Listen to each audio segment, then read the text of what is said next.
To R2D2 and beyond. So we're going to be talking about using Star Wars to kind of teach engineering, and technology, and art. STEM incorporates art now. My name is Dakota Crandall. This is Caleb Knight. We both build droids. So we are also a part of Star Wars Indiana, and so we are also with the Mandalorian Merge, 501st, Rebel Legion, all those fun people. We have a booth back into the hall.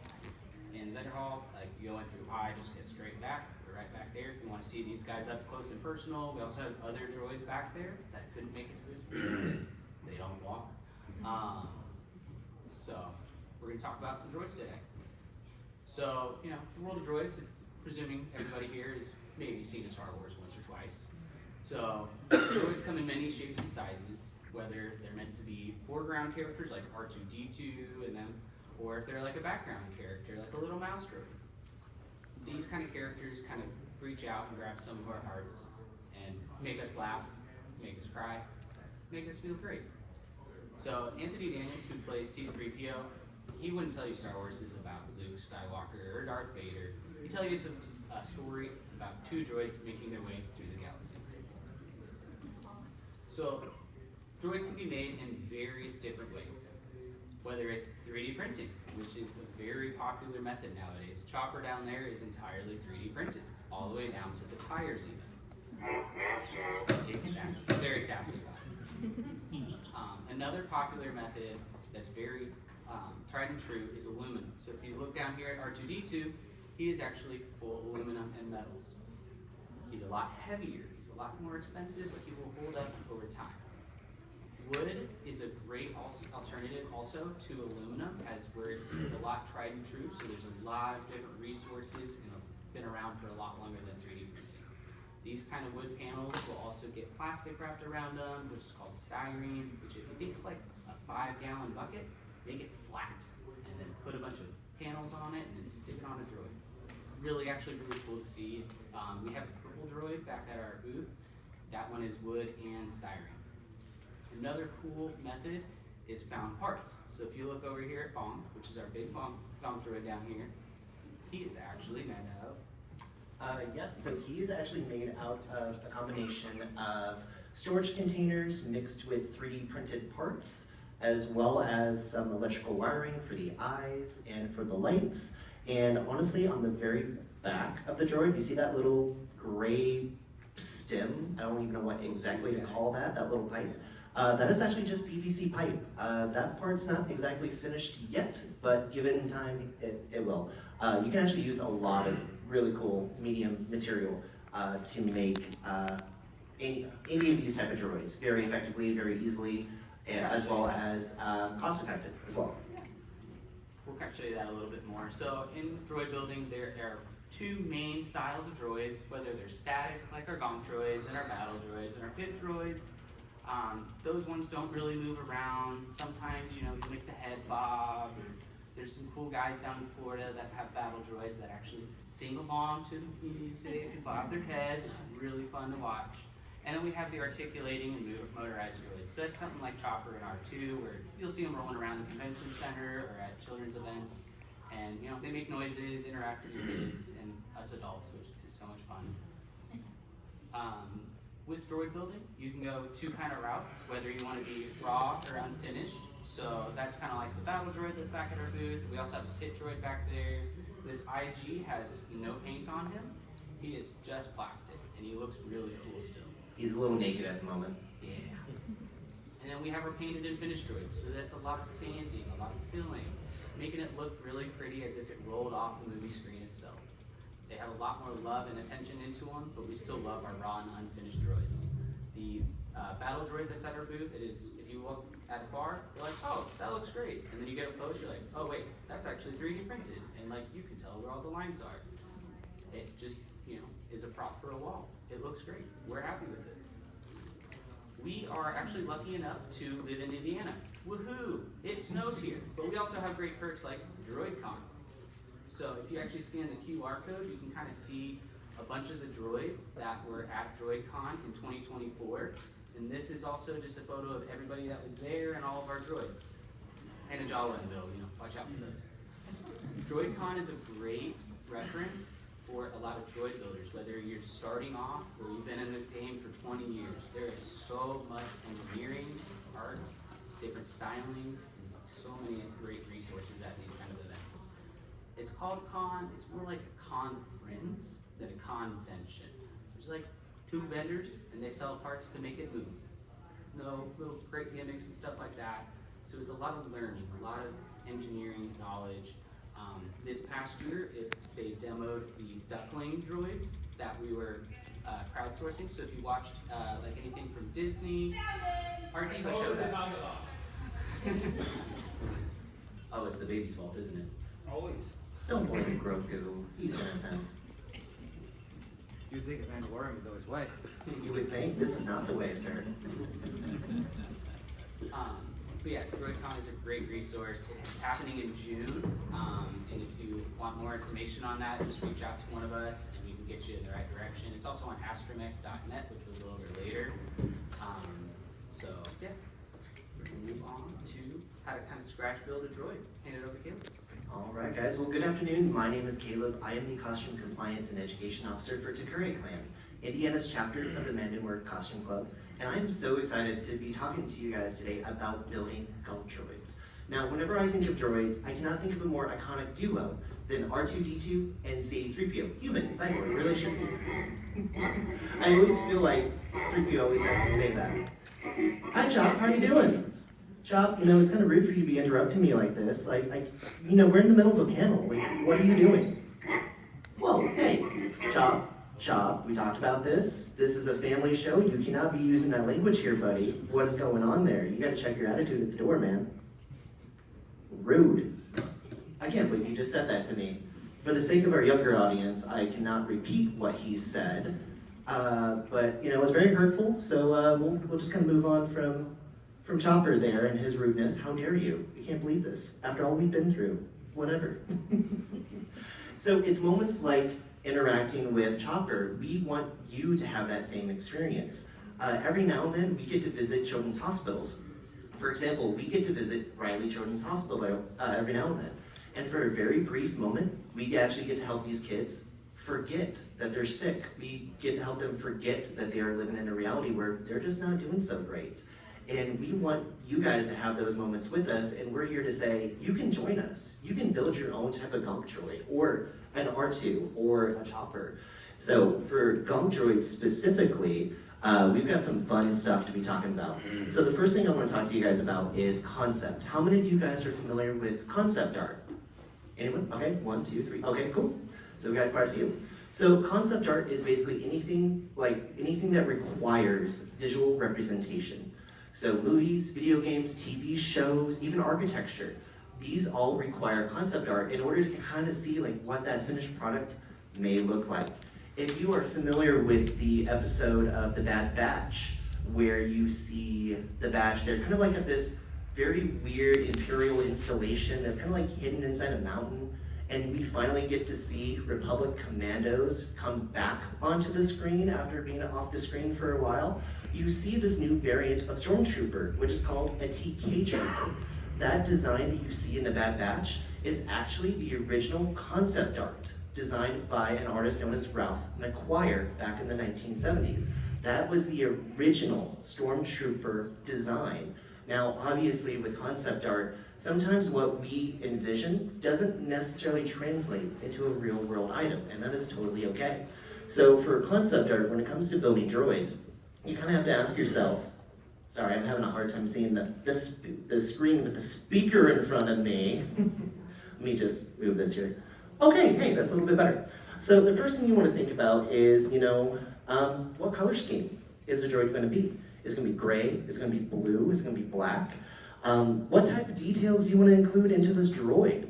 Is it going to, have symbols? Is it going to be symbolized in any way? Is it going to, be part of the Galactic Empire? Or is it going to be part of the Rebel Legion? Or maybe it could be a separatist droid. We don't see a whole lot of that except for battle droids. My gunk droid is a separatist droid, so he's rocking the Seps right over there. Another thing that you might want to consider is, is it going to have lights? Is it going to have vents? Is it going to have wires? Is it going to move? Or is it just going to be a static prop, just like Bonk right over there? Another thing you want to consider is that droid going to have a particular function? Is it going to be like a USB power charging station for you and your friends? Or is it going to be a cooler? I kid you not, I went to Grand Rapids Comic-Con up in November, and I got to see a gonk droid, just like mine, but it was a little bit elongated. It had 4 legs, and on the inside, it was a cooler for snacks. How cool is that? I want one, and I'm convinced I'm going to build one at some point. Another thing with concept art is, if you have a friend who can sketch, or if you don't know, or if you can sketch, bring your character to life. Sketch that character. If you have a friend who can sketch, that's even better. Just kind of bribe them or just pay them a little bit, and they may, come up with this really cool character design for you. One of my very best friends, actually, she's in the back corner right over there. She actually helped design the concept art for my Mandalorian. And I have it framed in my apartment because I love the concept sketch so much. And I also wanted to honor my friendship with my friend in bringing that character to life. And sometimes concept art, it's great on paper, and as I said before, it may not translate very well into a real world item, and that is totally okay. One of my very best friends from high school, whenever he was going to college, he was going for an art degree.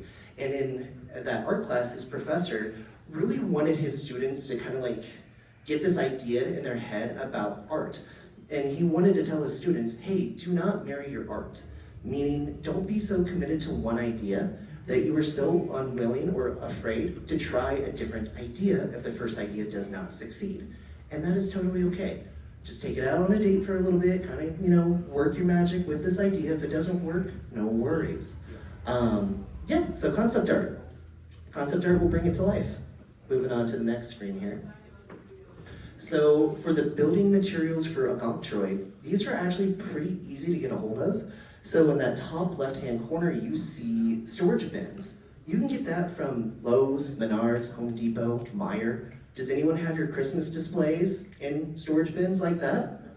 Perfect, okay, I see a hand, awesome. So you can actually use that as your building construction for your droid. With your permission. Yes, I was about to say, ask your spouse, ask your parents, don't just start, taking stuff. That wouldn't be fun. But yeah, you can get those pretty effectively, efficiently. I went to Meijer, and there was just an entire row just filled with storage bins. I sent it to my buddy Dakota. I'm like, do you want to build a gonk droid?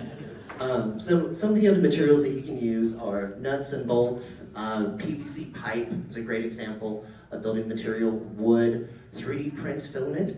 If you have a friend who has a 3D printer, or if you have a 3D printer, you can make little accessories, which we call greeblies, which are going to be like these little odds and ends, bits and bobs, gizmos and gadgets that you can attach to the side of your droid to kind of give it that Star Wars aesthetic feel. You can also use Tupperware. Believe it or not, Tupperware was actually used in the original film for the gonk droid. Did anyone have a parent who was into the whole Tupperware pyramid scheme? Okay, a few hands, okay, cool. Yeah, that was my mom. So unfortunately, she didn't make a whole lot of sales, but her financial loss was my future gain. So on the side of Bonk, on the opposite side, there's 2 pieces of Tupperware that I've just kind of cut holes out and just attached little odds and ends. So Tupperware is great for building a gonk droid. That's one of those, you've got that that bowl that doesn't have that lid anymore. Yes. So reuse it for something else. Oh, 100%. 100%.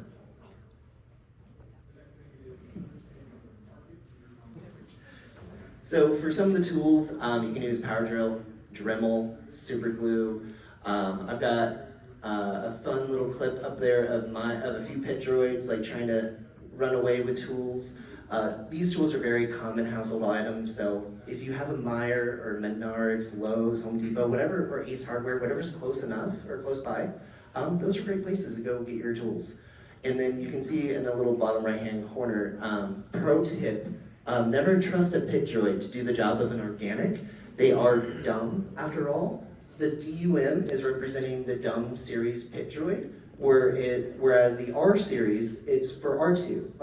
R2-D2 is an R series astromech droid. And shameless plug, that is my droid reading my own magazine of Star Wars Insider magazine that I was featured in for one of my armors. And what's odd is that my droid has more of a following than I do. And I have no idea how that happened. It's weird. So I would always recommend, if you're building a gunk droid, to do some sort of internal support system. Because as you know, these storage totes, they're made out of plastic and they're a little bit wobbly. They can warp in the heat. I work right across the street at the zoo and I left my gunk droid in the back of my truck and he kind of warped just a little bit, but he's fine. As long as you have some sort of internal support system, whether it be wood or PVC pipe, if you can build that skeleton of the droid, you're totally fine. It should work out pretty well. So this is just going to be a short little walkthrough of building Bonk. I started building him in my apartment last summer. So I just started with getting the 2 storage bins and kind of sitting them on top of one another, kind of see like what the body is going to look like. And then I started to cut out a hole for the eye. And yes, that is Tupperware that you see on the front of his face right there. So I cut out a little hole and then I added some ABS plastic to kind of give it like an extra support for the back of it. And that is Bondo that I used to kind of like fill in that seam, which I sanded down a little bit later.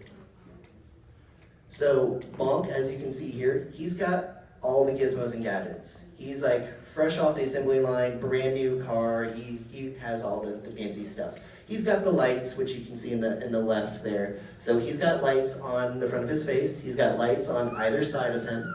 He also has what we call the greeblies, which are those little odds and ends that kind of give it that Star Wars aesthetic look and feel. And then on the far right picture, I don't know how many of you can see that, but there's Tupperware right there on the side, as we were talking about earlier. And so this is just kind of like a little walkthrough of trying to build the legs of Bonk here. So I started out with cutting some PVC pipe. So he kind of had chicken legs for a little bit. And as you can see, it's kind of awkward looking at that, and I couldn't wait to get rid of it, so I asked Dakota, I'm like, hey Dakota, can you 3D print me some legs? And he's like, sure bud, I got you. So eventually, he got some new legs, Lieutenant Dan. Thanks for laughing at my bad jokes. So another thing, like I said, greeblies, these are gonna be those little odds and ends, those gizmos and gadgets, those things that you can either A, 3D print, or B, just kind of assemble on your own. I think we've got some Coke bottle lids, we've got some plastic cups, we've got maybe some paneling made out of Centra, which is a thermodynamic poster board that you can shape with heat, which is really cool, easy to cut, easy to get a hold of. Looks like there's like maybe some buttons, some resistors, of course more lights, and it looks like there's like a handle of some sort on the right side of that top right picture, which is really cool, you can add that. So this is Bonk, and you guys can see him either here at the end of the panel or over at our booth. So Bonk, he is a separatist G&K series droid. G&K is just shorthand for Gonk. And you know, he is a power droid who once served a Hutt on Nar Shaddaa. Those darn Hutts, how dare they. He's a little bit abused, a little bit beaten up. His counterpart is a dumb series pit droid that we have named, I have named Clam. Go into the next slide there. So this is Clam. This is my firstborn, if you will. I actually got him from 2 very good friends of mine who I was living with. And like, hey, we got you something. I'm like, what are you talking about? Like, we got you a droid. I'm like, what do you mean you got me a droid? Like, yeah, we got you a droid for your birthday. I'm like, what? What are you talking about? So they showed me the 3D print file. I'm like, oh, you're 3D printing me a droid?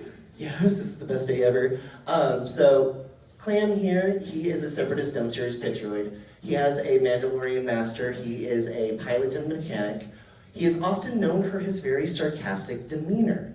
Clam often gets himself in trouble. He does have a very faulty subroutine that has been a little bit glitchy, hence why he's a little bit kind of similar to K2SO. He just says the first thing that comes to mind, very sarcastically. And despite what he says, do not believe him, despite what he says, he is not a very good mechanic or pilot. He has left me stranded on Corellia for weeks. Have you ever been to Corellia? It's not fun. Thanks for listening to my little spiel. And it's gone. It's gone. It's fine. Okay, now, everybody's favorite stuff, the finished work. Not painting, not walking around with it, but actually sanding. Lots of sanding. Depending on how good your initial project is, that's a lot less work into this phase. I've had some that print lines were heavy. So you get real good friends with the red in the middle, Bondo, automotive filler. becomes your friend and also your worst nightmare. It gets into everything, just like sand. It's coarse. It's very coarse. It's rough. But yeah, it's between that and a lot of us also like to use people use resin printing. Well, you can use that same resin with a brush and brush over top of stuff, and then get yourself a UV light, and it will take away a lot of the print lines. It also works really good for smoothing things. It's how, if you've seen the Mandalorian walking around, not to toot my own horn, but that's how we got it smooth. It's the only way you're gonna get that mirror finish in my case, that was the only way, was with resin. And then, like I said, all the finish work stuff, you can see the stages on this one, starting with a very rough Bondo, primer, sanding, in any order. Lots and lots of it. But like I said, it takes a lot of commitment, and it's fun. At the end, just being able to display your artwork, because that's what it is. It is artwork when you do these. It really is. Which is why STEM has now incorporated arts to their name. They used to be STEAM, and now it's STEM. So science, technology, engineering, arts, and math. But with that, not every project has to be a huge droid. This is actually Tom Servo, for us older folks that enjoy this, from an older TV show. And he actually is a very simple Arduino sketch that I threw together, and his head moves. That's all my friend wanted.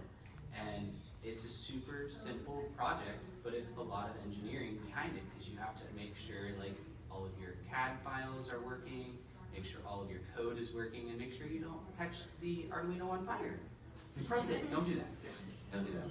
But on that note, you want to do and try new things. That's what's fun about life and our abilities here.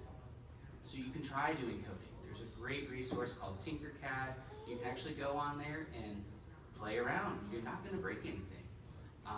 Watch a bunch of YouTube tutorials and master classes if you want to, but local high schools and colleges are doing great programs anymore, and it really helps you get started in that. Another great resource is 3D modeling, or just modeling in general, whether that's by hand with clay and foam and that kind of stuff, or if it's on a computer using AutoCAD. AutoCAD's become either free or really cheap, depending on which style you're interested in. Tinkercad also has a 3D modeling section as well. Painting is a lot of fun. I don't know if anybody's tried that or not. I see Ahsoka up here with her face painted. It looks great. She definitely did some painting here. So another interesting part about droids is a lot of them are electronics. You know, it is a robot after all. So on the left side is a schematic of Chopper. It looks crazy because it feels crazy. But nothing has to be super intricate actually. So on the right is actually Chopper's ladder lights. So on the side of his head, there's a little red LED that goes do-do-do. That's the schematic for it. It's really, really simple. In Tinkercad, you can try and do these little sketches, and it walks you through it. Tons of YouTube tutorials. It's very user-friendly. You won't also catch your house on fire by catching an Arduino on fire. Did I say that already? Another simple thing is these baby droids by Michael Baddeley. At our booth, you'll see several of them, whether it's the green R2D2, the tiny Chopper, or in our little pin, there's two baby droids. These are their guts. If you've ever seen an RC plane, RC helicopter, RC boat, it's the same thing. They're just little baby servos and a little controller. It's super helpful to start simple and then grow. I built Baby Chopper before I built Big Chopper. It was a lot easier. Then when I got to Big Chopper, I'm like, oh, this was a lot harder. But it's super enjoyable. It's a constant work in progress. You're gonna learn so much over the course of time. Eventually, he's gonna have all the bells and whistles. You might have seen our friend Enzo's Chopper out there. He's got all the arms and everything moving around. That took him a long time to get working, but he learned a lot on the way, and now he helps other people get farther along. He's actually helping judge the cosplay contests right now. So another great resources are these QR codes up here, and this panel is also like, and the next slide has a link to these as well. So Astromech Forums is a great resource if you're wanting to build, whether it's a mouse droid, an R-series droid, which is like R2-D2s, whether it's 3D printed, metal, aluminum, metal is aluminum, wood, or anything like that. It's a great resource with decades and decades of resources and knowledge base behind it. It's also where you can find DroidCon information. Another awesome use is Michael Baddeley's Facebook group. He is who designed Chopper and all the baby droids back there, and those are all 3D printed droids. It's $0 to print out R2-D2 files, which is great. If you wanted to do a little bit more, it's like $5, so very, very affordable for thousands of hours of CAD work. But there's so much knowledge base, whether you're wanting to go with the different systems, like Kyber or Paddlemon 360, which are the different R-series controllers. But if you're just wanting the cool thing to have in your living room and freak your wife out, if you put red LEDs in it, when she just walks into the room and goes, Droid Vision. They are the ones who make a lot of the pit droids, a lot of the battle droids. They have Bender from Futurama, also. It's really fun. There's their Etsy page. They also have a Facebook group to join as well if you're interested. And they have a lot of really cool projects. So I hope this kind of helped everybody kind of get a little excited for the future of fantasy and technology and Star Wars. If anybody has any questions or anything, just raise your hand.